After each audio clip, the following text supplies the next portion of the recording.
Shadrach, Meshach, and Abednego were three young men of unwavering faith. They lived in a time of exile, taken from their homeland to the grand city of Babylon. Nebuchadnezzar, the king of Babylon, had commanded all people to bow down to a giant golden statue. Failure to comply meant a fiery death. This was their trial by fire. These three young men, however, remained true to their God. They refused to bow.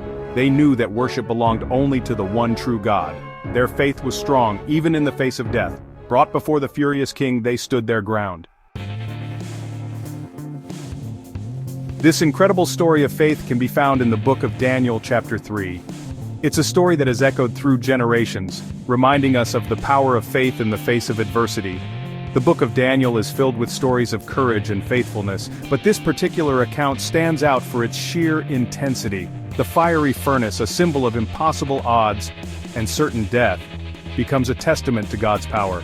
It's a reminder that God is with us, even in the midst of our most difficult trials. The story of Shadrach, Meshach, and Abednego is a beacon of hope, showing us that with God, all things are possible.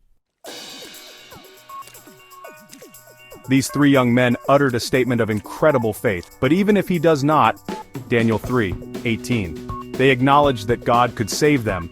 They believed he could, but even if for some reason beyond their understanding, he chose not to, their faith would not waver.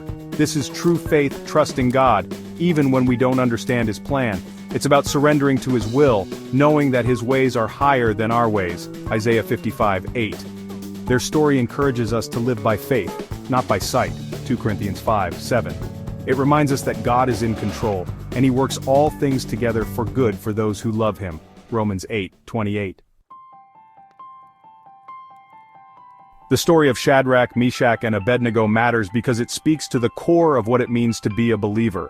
It's a story about standing firm in our convictions, even when the world tells us to compromise.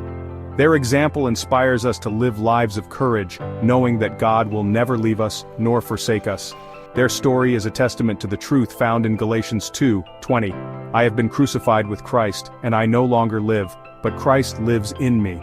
The life I now live in the body I live by faith in the Son of God who loved me and gave himself for me. Like Shadrach, Meshach, and Abednego, we can face our own fiery furnaces with courage and unwavering faith, knowing that God is with us every step of the way.